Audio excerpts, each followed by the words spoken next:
blood of Christ has cleansed, and He has justified us, and we can come to the Lord before the throne of grace, and we can receive mercy and find grace grace to help in time of need. And the grace is the power of the Holy Spirit that strengthens our heart. Hebrews 13:9 says about that your heart, it is good for the heart to be strengthened by grace. Hebrews 13. So our spirit, our inner man, our heart, there is a spirit, that a new self, that new man that the Lord has brought forth through our born again experience, which has to grow in the likeness of Christ day by day. How that new man can be strengthened. Hebrews 13:9 says, do not be carried away by varied and strange teachings which are rampant nowadays in Christendom, for it is good for the heart to be strengthened by grace and not by foods through which those who were so occupied were not benefited. If you are always occupied by the worldly food and pleasure and all, you won't be really spiritually benefited. We need food, but we shouldn't be occupied with that, but rather we should be strengthened by grace. There also in Ephesians 3:16-17 also, strengthened by spirit in our inner man. There it says Ephesians 3:16 also. That means actually inner man, there is a spirit. In our spirit we need to be strengthened by the grace, strengthened by the Spirit of God.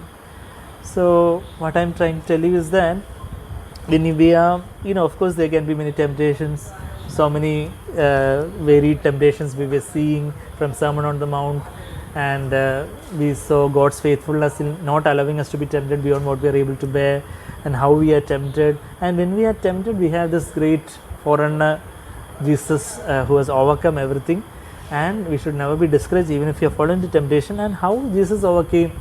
Jesus said, not my will but your will, O Father. That is taking up the cross. When we are tempted, I said about that bifurcation. When I am choosing my will, that passing pleasure is there, but when I am saying that, Lord, not my will but thy will, and when I am surrendering myself on that golden altar in the tabernacle, besides the veil which symbolizes my self-will, is the golden altar which symbolizes our willpower, and I am saying, I am surrendering my willpower before the Lord in prayer. Before the Lord I am saying that, Lord, not my will but thy will, as a living sacrifice. I am surrendering myself to you, Lord. When I am surrendering myself, and when we are tempted, of course, actually if it is some temptation where, especially youthful temptations, we need to flee away from that temptation, we need to flee away from that. 1 Corinthians 6:18 says about flee away from immorality. 2 Timothy 2:22 says about flee from youthful lust.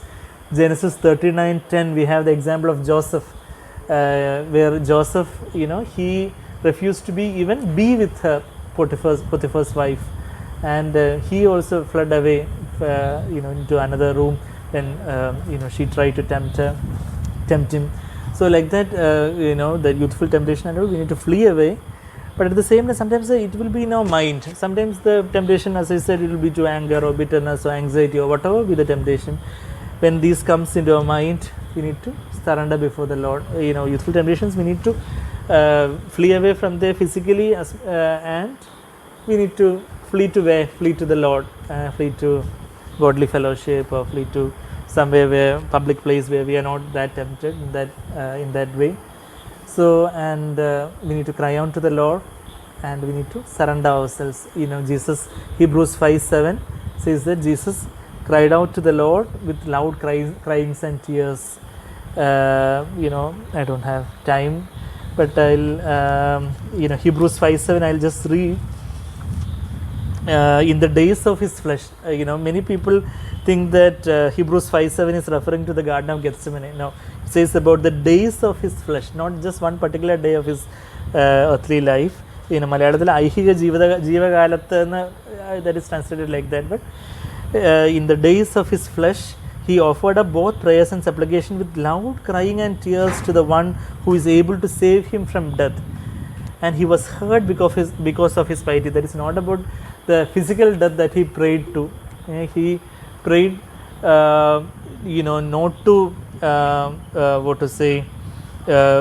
not to be saved from physical death, because actually that he yielded to physical death, we know, So that prayer was not, even if he had prayed for exemption from physical death, we have to say that prayer was not heard. But here that prayer was heard, it says. So that means deliverance from spiritual death he prayed, and we read there that he was heard because of his piety. That loud crying and tears comes when in that pressure of temptation, how Jesus cried out to the Father. We may not be able to loudly cry in our room or in our wherever we are living. Other people might be hearing and wondering what happened to this person. But in our heart, in our heart of hearts, we can have that loud cry before the Lord. Lord, I do not want to sin, Lord. Lord, I might be sinking into sin. I am sinking into sin. But just like that Peter prayed, Peter was sinking into the water. Lord, have mercy on me. And Jesus stretched out his hand and lifted him. So like that, we might be sinking into temptation, to fall into temptation. But the Lord can stretch out his hands and give it to us, and we can, be restored back. And the loud cryings and tears, when we surrender ourselves to the Lord, basically surrender our will to the Lord and say that, Lord, I do not want to sin. What happens is that when we surrender ourselves before the Lord, the Holy Spirit comes. When we surrender ourselves before the Lord like a burnt offering, that Romans 12:1 and Leviticus 1 and all, I often say, many of you are familiar with that example. So when we surrender ourselves like that, even in that time of temptation, the Holy Spirit will come and flood our hearts, and Holy Spirit will bring death to ourselves. Holy Spirit will bring about two things: death to ourselves and resurrection in our spirit. That is what we read in Romans 8:13. We all know that verse. I know I have quoted that verse many times. Romans 8:13, where it says that, but if you are living according to the flesh, you must die. But if by the Spirit, if by the Holy Spirit you are putting to death the deeds of the body, you will live. So there, if by the Spirit you have to put to death the deeds of the body, that means you are surrendering yourself, and the Holy Spirit floods your heart, and the Holy Spirit will help us to put to death the deeds of our body. And there will be you will live, you will have a resurrection life in your spirit. Death in your self will, death in yourself, in your flesh, in that veil that demarcates the holy place and the most holy place. That veil will be more torn, and there will be an access to the most holy place, to the very presence of the Lord Jesus, and you will have a more intimate. When we overcome temptation, I hope you have experienced, like when you, without yielding to the temptation, you overcame the temptation, and you became little more intimate with the Lord Jesus. That is the outcome of that. We come closer to the Lord, and we don't have anything to boast about that we overcame temptation, but because we know that it is just the Lord strengthened us to overcome. So when we overcome like that, we are coming to the throne of grace, and we are as the Lord is granting us to sit with him, more intimate fellowship, sit with him on his throne. That literally will happen at the marriage of the Lamb in future, but spiritually we can sit with the Lord in that throne of grace as the joint heir of life, as the bride of Christ, and we can have a more intimate fellowship with the Lord. There is fullness of joy in the Lord's presence, and that fullness of joy the joy of the Lord is our strength. Nehemiah, we read that, Nehemiah 8:10. So when we are joyful in the Lord, that is a great strength in our spirit to overcome temptations all the more. When we are sad and discouraged, there is more chance that we will be falling into sin. But when we are joyful in the Lord, that itself is a great strength for us to stand against the temptation, to flee away from the temptations, and to overcome that sin. So shall we close our eyes in prayer? So shall we close our eyes and commit ourselves unto the Lord once again in our life? The Lord knows our frail frame. Psalm 103 verse 14 says that he knows, നമ്മൾ പൊടിയെന്ന് അവൻ അറിയുന്നു. He knows our frail frame. He knows how weak we are, and he knows where we have fallen, our spiritual state, and he always is, even the battered reed he will not break off. He will heal us, he will touch us, he will embrace us, he will cleanse us with his blood, and he will give us a robe of righteousness, and he will fill us with the Holy Spirit. He will fill us with his love. He has already justified us, and we can stand before his throne with a clear conscience, with a perfect conscience, and we can have that boldness and confidence before the Lord. We can call him Abba Father. because we are standing on not on our own righteousness but on His righteousness. On Christ, the solid rock we stand, all other ground is sinking sand.